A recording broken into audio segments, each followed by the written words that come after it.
Welcome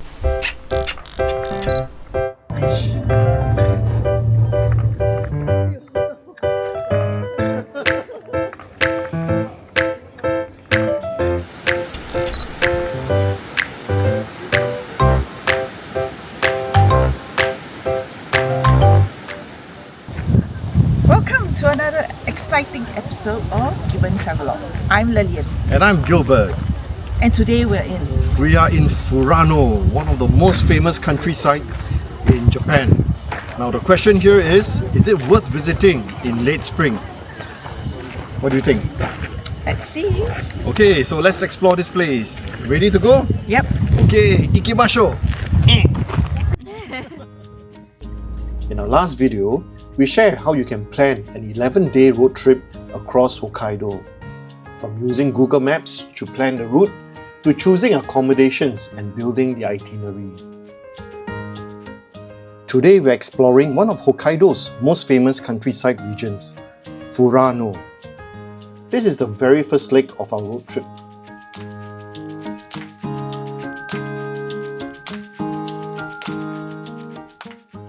Most people associate Furano with endless lavender fields in summer or snow-covered landscapes in winter.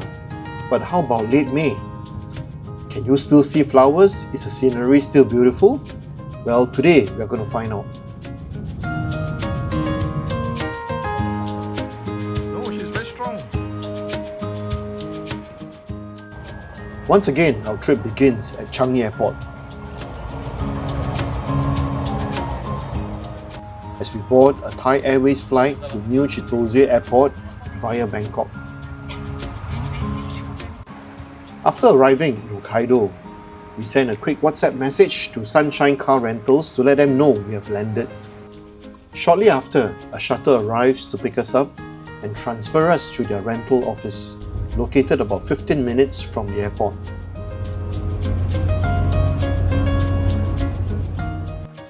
Collecting the car is quick and straightforward.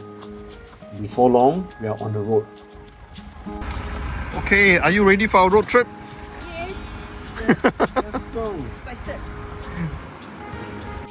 Our first destination for today is Furano Cheese Factory, about a 2-hour drive away. And with that, our Hokkaido road trip officially begins. As we leave the airport behind and head into Central Hokkaido, the scenery slowly transforms into open fields, gentle hills, and quiet countryside roads.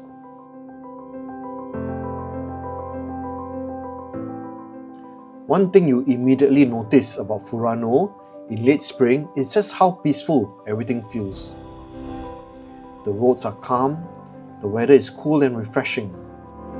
And after the long Hokkaido winter, the landscape is finally beginning to burst back into life with fresh greenery.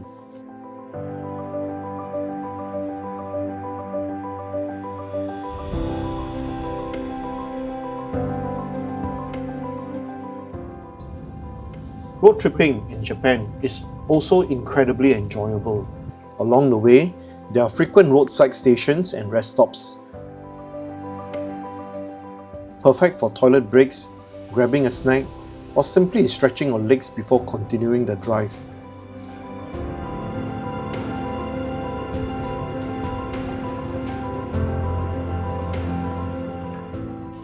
After around 2 hours on the road, we finally arrive at our first stop, Furano Cheese Factory. Surrounded by forested hills, Furano Cheese Factory is more than just a place to buy cheese. Visitors can observe the cheese-making process, learn about local dairy production, and of course, enjoy some of Furano's famous dairy products. By the time we arrive, we are absolutely starving, and it is perfect timing for lunch at the Furano Pizza Factory. They specialize in authentic Neapolitan-style pizzas, baked in a traditional wood-fired oven.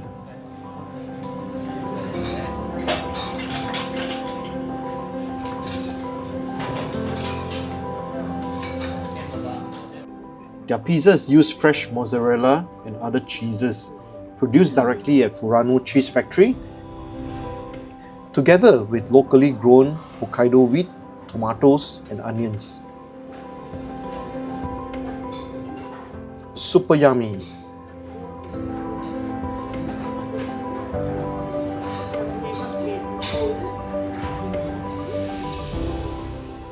Right beside it is a Furano ice milk factory. Go!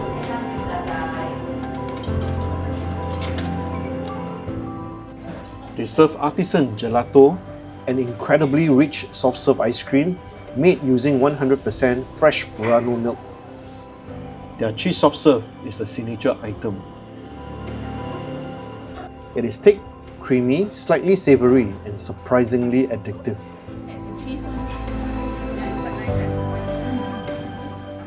Before leaving, we head into the souvenir shop located on the second floor.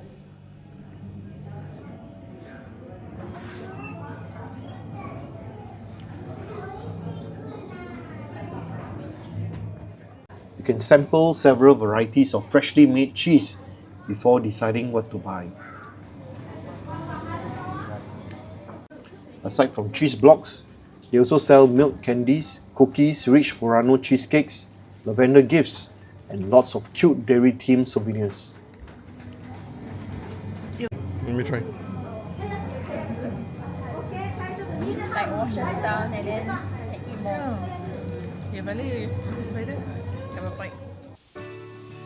Our next stop is a famous farm Tomita.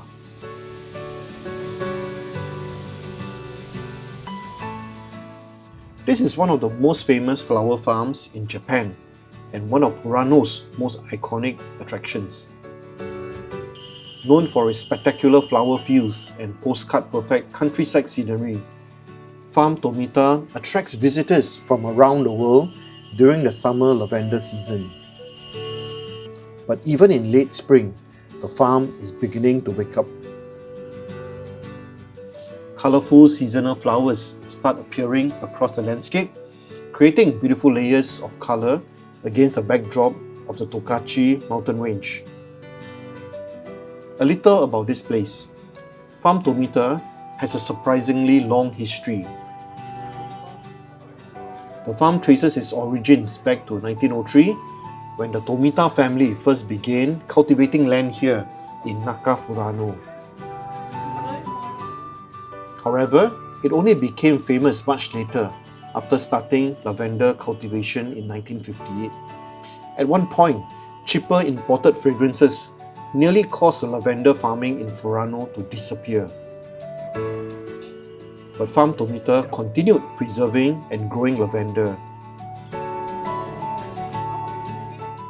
And in 1976, everything changed when its lavender fields appeared on a nationwide Japanese railway calendar. That single photograph helped transform Farm Tomita into one of the most iconic flower destinations in Japan that we know today. There are also cafes, souvenir shops, and plenty of local treats to enjoy, making it a relaxing place to slow down and soak in the atmosphere of rural Hokkaido. Even though lavender is not yet in full bloom, you can still try their famous lavender ice cream. Interestingly, it actually smells and tastes like lavender.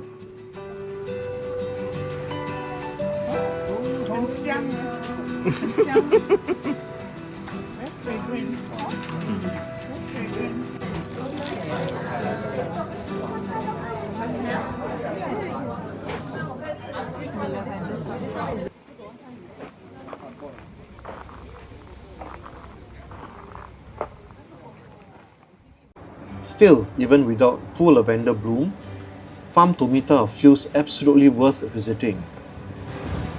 We love the scenery, the fresh countryside air, and the peaceful atmosphere.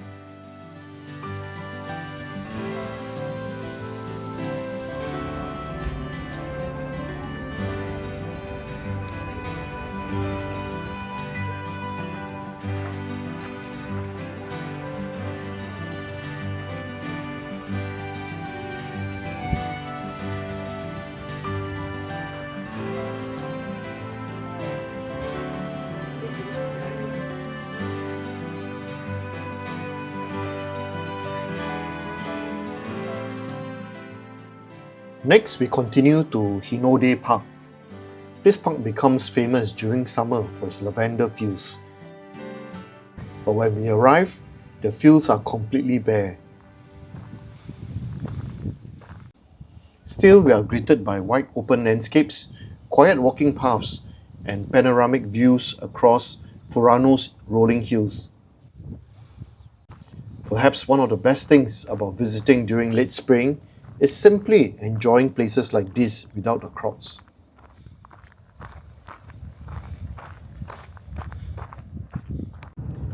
Driving through this region is an experience by itself. Every few minutes, another beautiful landscape appears around the corner.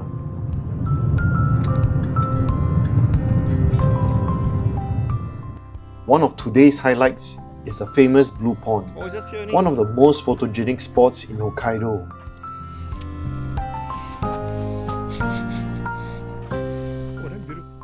At first glance, the color almost looks unreal. Depending on the weather and sunlight, the water shifts between brilliant turquoise and deep sapphire blue. Combined with the pale standing trees emerging from the water, the entire landscape feels calm, mysterious, and almost dreamlike. But what makes the Blue Pond even more fascinating is that it was never intentionally created as a tourist attraction. Back in 1988, after the eruption of Mount Tokachidake, a series of protective dams were built to reduce the risk of volcanic mud flows reaching nearby communities. One of those structures altered the flow of water from the surrounding rivers and accidentally created this pond. Over time, minerals in the water, particularly aluminum compounds from volcanic activity, began reflecting sunlight in a way that gives the pond its famous blue appearance.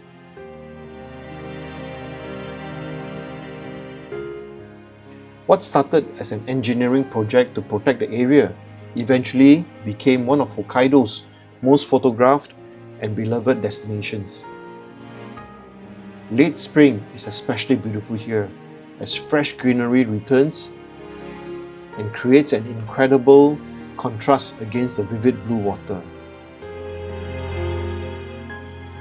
Just nearby is Shirogane Fudo Falls.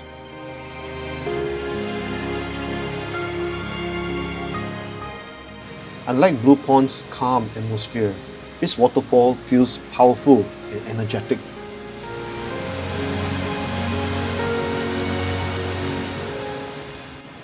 Water cascades down dark volcanic rock into a lush valley below.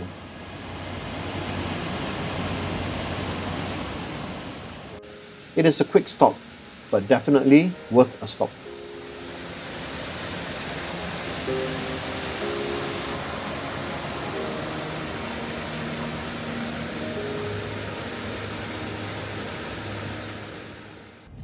From there, we continue towards Biei and stop at 7 Stars Tree. This famous solitary oak became well known after appearing on 7 Stars cigarette packaging in the 1970s.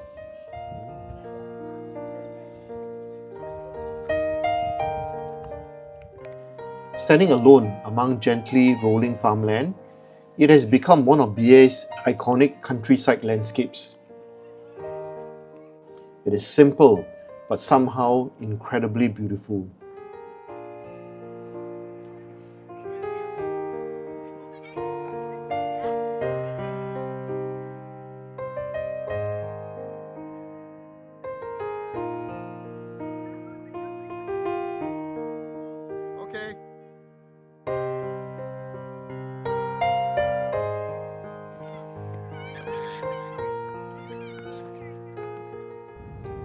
After a full day exploring Furano and Biei, we continue north towards Asahikawa city. Our accommodation for the next 2 days is at JR Inn Asahikawa.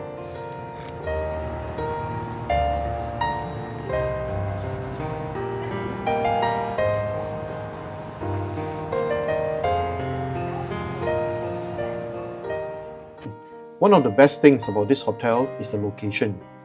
It is directly connected to the station and shopping mall, making it incredibly convenient for travelers.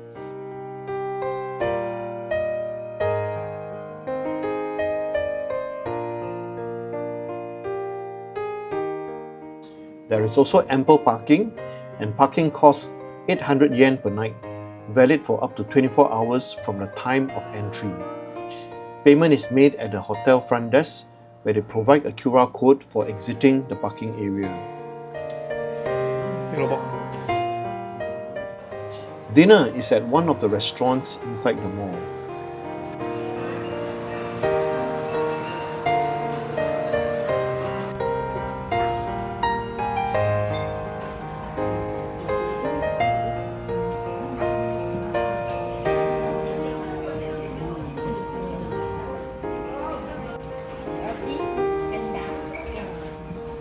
That's not beef. This is the miso ramen, but with the spicy one. So I thought it looks nice and hot, right? But actually when I touch it, it's freezing. This is cold noodles. How was it? Nice? Very nice, very good. Very good.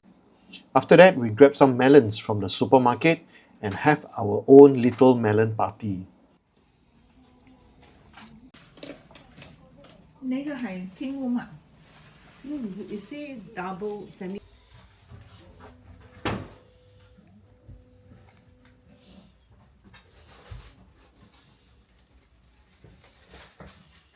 Okay. Very basic.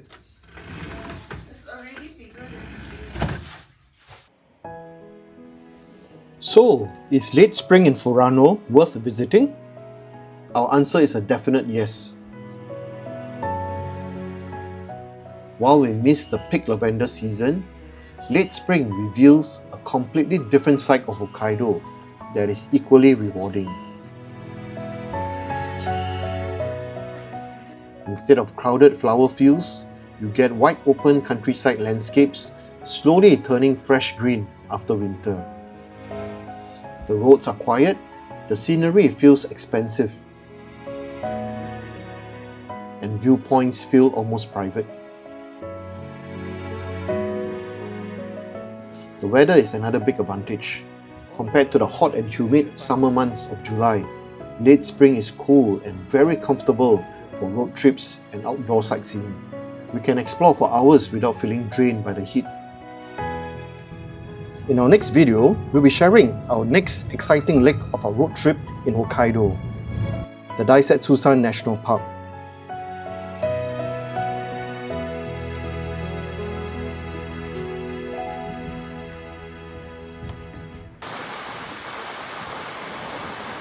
Wow.